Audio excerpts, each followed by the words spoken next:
una casa en Pasadena, Texas, un adolescente con un arma en la mano y un hombre en el suelo, muerto. Pero lo que parece el final, en realidad, era apenas el comienzo.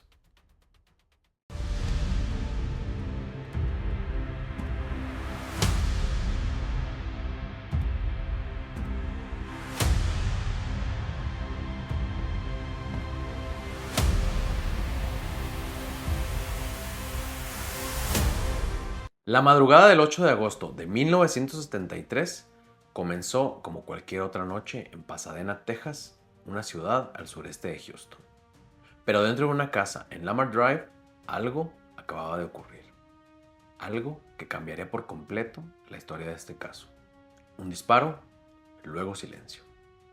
Cuando la policía recibió la llamada, pensaron que se trataba de algo relativamente común.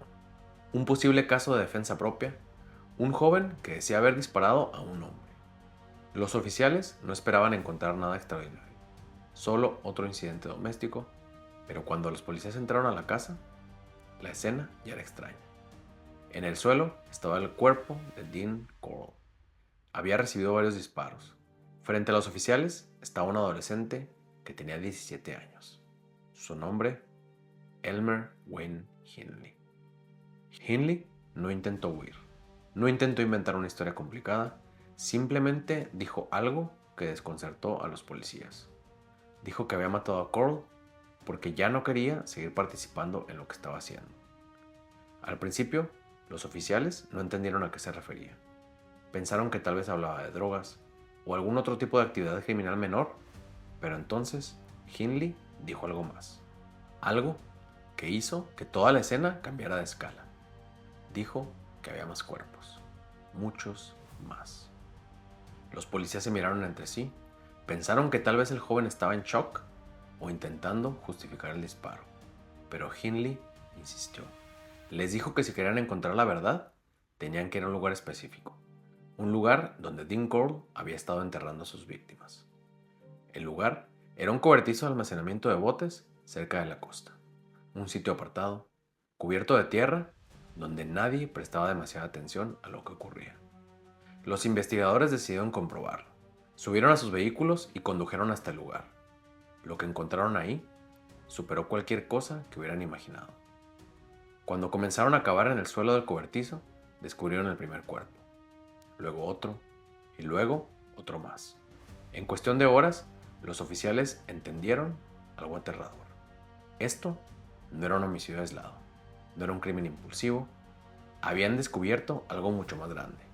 Una serie de asesinatos. Uno de los casos más grandes de homicidios en la historia de Texas. Y mientras seguían excavando, la magnitud del caso comenzaba a revelarse.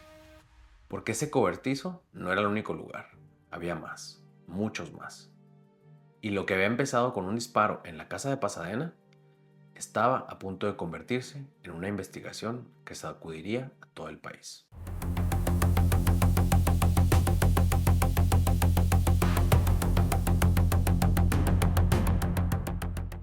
Mientras los investigadores comenzaron a procesar la escena de la casa de Dean Corll, una pregunta empezó a tomar fuerza. ¿Cómo pudo ocurrir esto durante 3 años sin que nadie lo viera? La respuesta no era simple, pero poco a poco comenzaron a aparecer piezas que explicaban algo inquietante. Durante años, adolescentes habían desaparecido en Houston, pero muchas de esas desapariciones nunca se investigaron como posibles homicidios. La razón era una etiqueta, una palabra. En esa época cerraba casos antes de empezarlos. Runaway.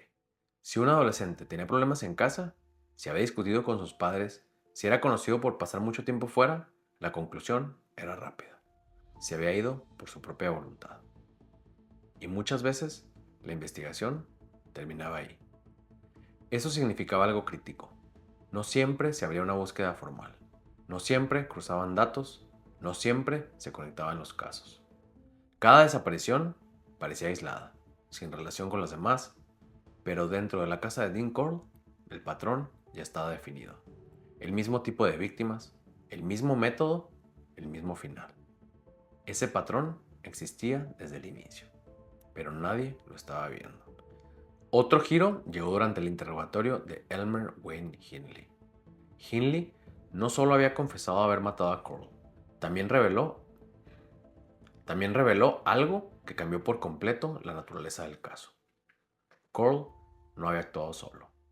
Durante años había contado con la ayuda de David Owen Brooks.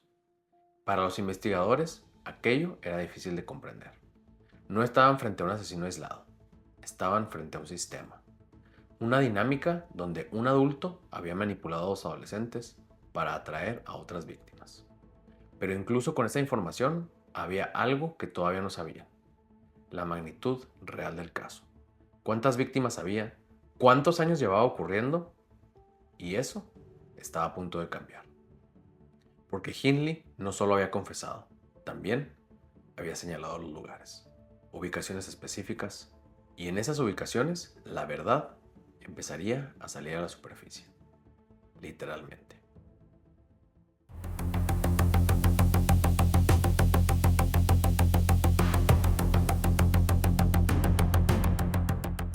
Después de la confesión de Elmer Wayne Hindley, todo se aceleró. Ya no era una teoría, ya no era una sospecha, ahora sí había puntos exactos donde buscar. El primero parecía insignificante: un cobertizo de almacenamiento de botes, aislado, silencioso y cubierto de tierra.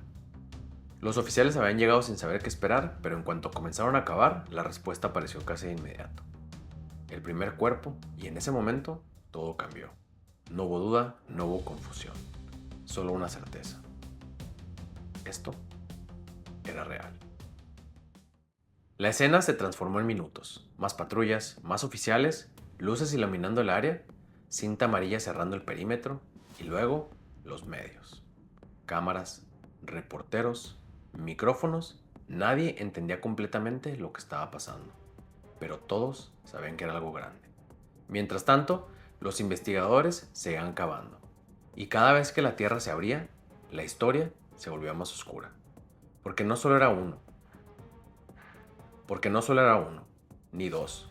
Era un sitio utilizado repetidamente, durante meses, durante años. Y entonces llegó el siguiente giro. Hindley había mencionado más lugares. Los equipos se movilizaron, primero hacia zonas cercanas a High Island, después hacia áreas más remotas cerca de Lake Sam Rayburn. En cada lugar, el mismo proceso: llegar, cavar, encontrar, y con cada hallazgo, la dimensión del caso crecía. Mientras tanto, fuera de la escena, algo más estaba ocurriendo. Las familias, padres, madres, personas que llevaban meses buscando respuestas, algunos comenzaron a reconocer objetos, ropa, pertenencias, detalles que confirmaban lo que nadie quería aceptar: sus hijos no habían huido, habían sido víctimas. Y entonces, poco a poco, la cifra comenzó a tomar forma. Eran decenas. En cuestión de días, los investigadores entendieron que estaban frente a uno de los casos más grandes de homicidio múltiple en la historia del país. Pero había algo profundamente inquietante en todo esto: el responsable ya no estaba ahí. No había persecución, no había búsqueda, no había una mente que interrogar, solo un cuerpo y dos adolescentes. Y eso significaba que la siguiente parte de la investigación no iba a estar en la tierra, iba a estar en las palabras, en lo que Elmer Wayne Hindley y David Owen Brooks decidieran contar. Porque lo que habían encontrado bajo tierra ahora tendría que ser explicado con palabras.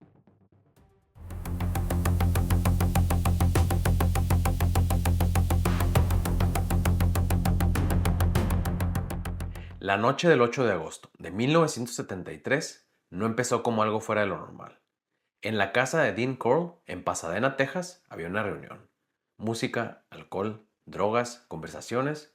Entre los presentes estaba Elmer Wayne Hindley. Pero esa noche era diferente. Hindley no llegó solo. Había llevado a dos personas más: un joven y una mujer. Y con eso rompía completamente el patrón de Coral. Cuando Coral los vio, algo cambió. Su actitud se volvió más tensa, más controlada, pero claramente molesta. Durante años, todo había seguido reglas muy específicas. Y esa noche, esas reglas se estaban rompiendo.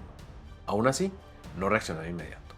Esperó, observó y en el momento adecuado tomó el control. Y utilizando el mismo método de siempre, logró someter a los tres. los inmovilizó, los dejó sin posibilidades de reaccionar. La situación cambió por completo. Pero lo que ocurrió después fue distinto a todo lo anterior. En ese momento, Carl se dirigió a Hindley y le dijo algo que marcaría el punto de quiebre. Le ordenó que participara, que tomara el control de la situación, que abusara de la mujer y que la matara. En ese momento, todo cambió. Porque hasta entonces, Hindley había sido parte del sistema. Había traído víctimas, había estado presente, pero ahora la línea era otra. Era alguien cercano, alguien que él había llevado. Y por primera vez se negó. La tensión dentro de la habitación aumentó. Carl intentó mantener el control, pero algo ya había cambiado. En algún momento decidió liberar a Hindley, algo que había hecho antes. Confiaba en él. Y por primera vez, Dean Carl ya no era el que tenía el control. Hindley tomó una decisión. Se levantó, se movió con rapidez, buscó un arma, un revólver calibre 22. Regresó, apuntó directamente a Dean Carl y disparó. Una vez, el impacto no lo detuvo, Carl retrocedió, pero siguió avanzando. Hindley disparó de nuevo, una y otra vez, pero el calibre 22 no lo detenía de inmediato. Carl seguía moviéndose, avanzando hacia él. La escena se volvió casi irreal, como si fuera una película. Un hombre recibiendo disparos y aún así acercándose, hasta que finalmente los impactos comenzaron a hacer efecto. Carl perdió el equilibrio, cayó y se hizo el silencio. En cuestión de segundos, todo había terminado. El hombre que durante años había mantenido el control ya no lo tenía. Y por primera vez en 3 años, alguien lo había detenido. Pero lo más importante no fue el disparo, fue lo que vino después. Hindley no huyó, no intentó escapar, no intentó ocultar lo ocurrido, llamó a la policía. Y cuando los oficiales llegaron, les contó todo. No solo lo que había pasado esa noche, sino lo que había estado ocurriendo durante años. Ese momento marcó el final de los crímenes de Dean Carl, pero también marcó el inicio de algo mucho más grande, la verdad. Porque a partir de ese momento ya no había forma de ocultarla.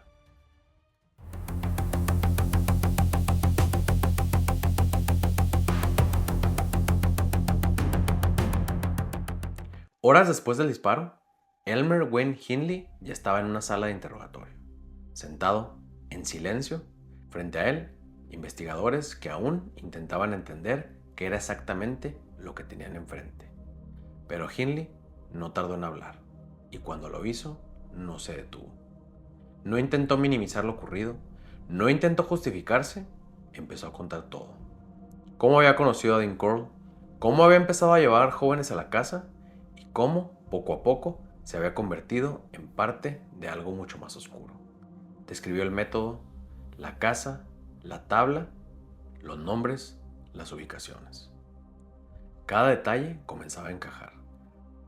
Para los investigadores, lo más impactante no era solo lo que decía, era la forma en la que lo decía, con claridad, sin pausas largas, sin contradicciones. Como si hubiera estado guardando todo eso durante mucho tiempo, y ahora finalmente lo estuviera soltando. Pero había algo más. Hindley no estaba solo en esa historia. Durante el interrogatorio mencioné otro nombre, David Owen Brooks, un segundo joven, otro adolescente que había estado involucrado durante años. Esa información cambió el enfoque de inmediato. Los investigadores localizaron a Brooks, lo llevaron al interrogatorio y ahí, poco a poco, su versión comenzó a coincidir con la de Hindley. No en cada detalle, pero sí en lo esencial. El método, las víctimas, los lugares. 2 relatos separados que apuntaban a la misma verdad. Mientras tanto, la evidencia seguía apareciendo. Y cada nuevo hallazgo confirmaba lo que ambos estaban diciendo. La historia era real y la magnitud era mucho mayor de lo que cualquiera había imaginado. Pero había una limitante imposible de ignorar. El hombre que había iniciado todo ya no podía ser interrogado. Dean Carl estaba muerto. No habría respuestas completas, no habría explicación directa solo quedaban fragmentos, testimonios y evidencia enterrada. A partir de ese momento, la investigación dejó de buscar a un responsable principal y pasó a enfocarse en reconstruir lo ocurrido, identificar a las víctimas, entender el alcance real del caso y preparar lo que vendría después, el juicio.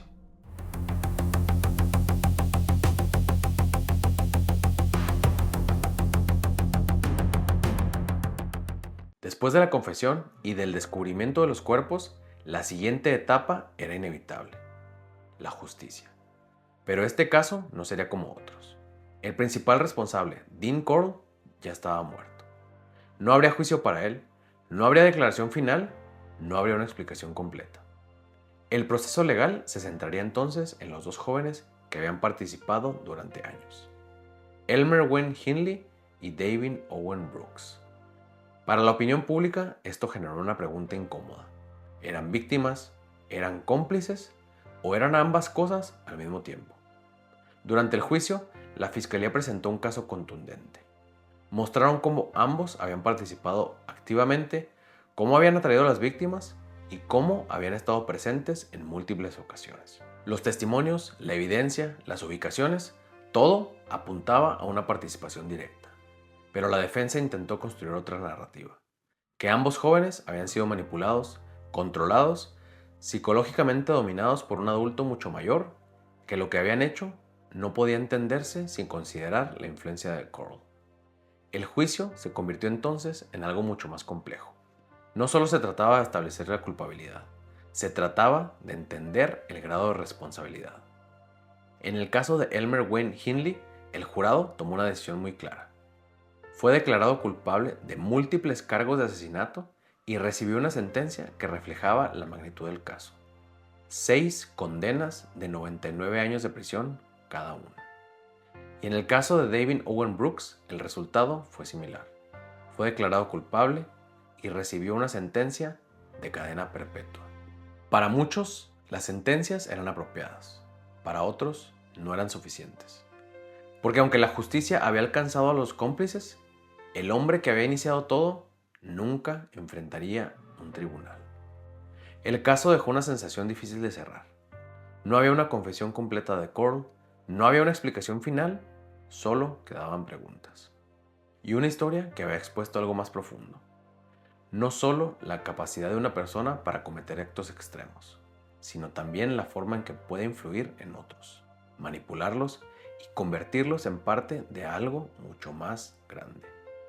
Pero el impacto en ese caso no terminó con las sentencias, porque lo que ocurrió en Houston cambiaría la forma en la que se investigan las desapariciones de adolescentes y dejaría una marca que aún hoy sigue siendo difícil de ignorar.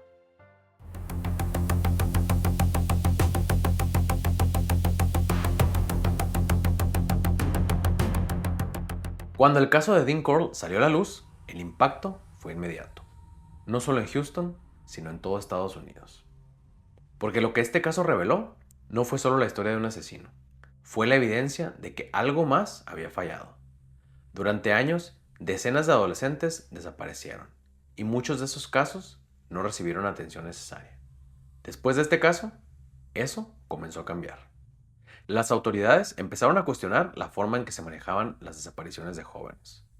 La etiqueta de runaway dejó de ser una explicación suficiente, y poco a poco comenzaron a implementar cambios. Mayor seguimiento a reportes de desaparición, mayor coordinación entre departamentos, más atención a patrones.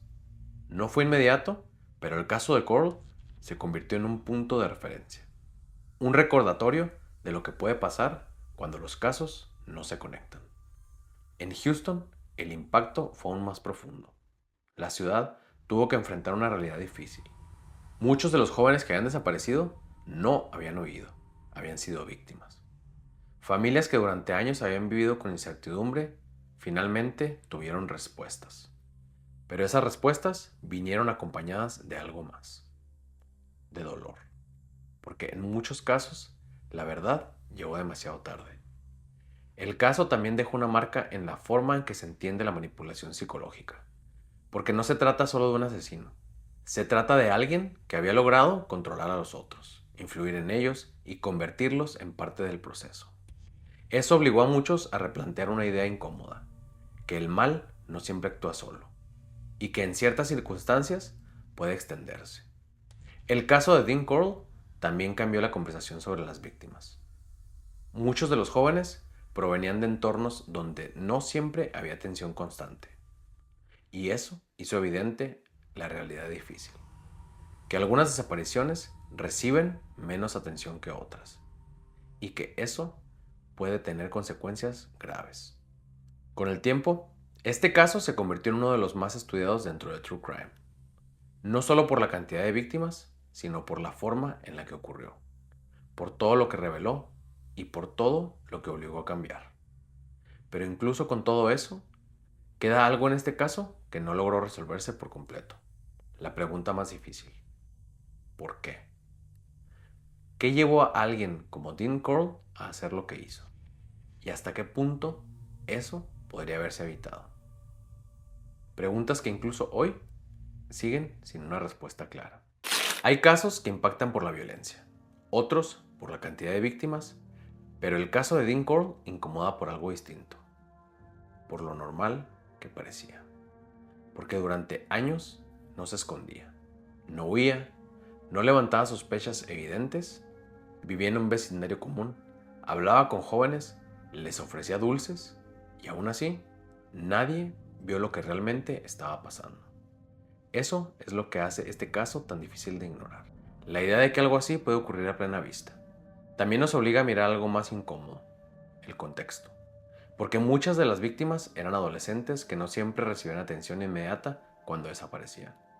Casos que se clasificaban rápido, que no se conectaban, que no se seguían con urgencia, y eso creó un espacio. Un espacio donde alguien como Corll pudo operar durante años. Porque quizá lo más inquietante de esa historia no es solo lo que hizo una persona, sino lo que logró provocar en otros. La forma en que Dean Corll manipuló a Elmer Wayne Henley y a David Owen Brooks. Cómo poco a poco los fue involucrando, normalizando lo que estaba pasando, hasta convertirlos en parte del sistema. Eso nos confronta con una pregunta incómoda: ¿en qué punto alguien cruza esa línea? ¿Y qué tan fácil es no darse cuenta de que ya lo hizo? Porque en esta historia no hay una sola línea clara entre el bien y el mal. Hay zonas grises, decisiones, momentos donde alguien pudo detenerse y no lo hizo. Hasta que finalmente, en un instante, todo cambió. Un disparo, una decisión y al final, algo que lleva años ocurriendo. Pero incluso ese final deja preguntas abiertas. Porque nunca escuchamos a Corll explicar sus motivos. Nunca hubo una confesión completa, nunca hubo una respuesta definitiva, y tal vez por eso es que este caso sigue siendo tan inquietante. Porque nos recuerda que no siempre hay un cierre, que no siempre hay respuestas claras, y que en muchos casos lo único que queda es intentar entender. Entender cómo ocurre, entender cómo evoluciona y cómo a veces puede pasar mucho más cerca de lo que creemos. Y quizá lo más importante, entender que cuando ciertas señales se ignoran, las consecuencias pueden durar años. Si llegaste hasta aquí, gracias por escuchar. Este es uno de los casos que no se olvidan fácil. Y si te gustan las historias contadas con narrativa, contexto y análisis real de la mente humana, este espacio es para ti. Suscríbete a Equilibrio Inestable Podcast. Y si quieres seguir la conversación fuera del episodio, puedes encontrarnos en redes como YouTube, Instagram y Facebook como @Equilibrio Inestable Podcast y en X como @Equilibrio Inpod. Y no te olvides que también puedes escucharnos en Spotify, iHeartRadio y Apple Podcast. Si este episodio te hizo pensar, compártelo, porque a veces estas historias no solo se escuchan, también se quedan contigo. Nos escuchamos en el siguiente episodio.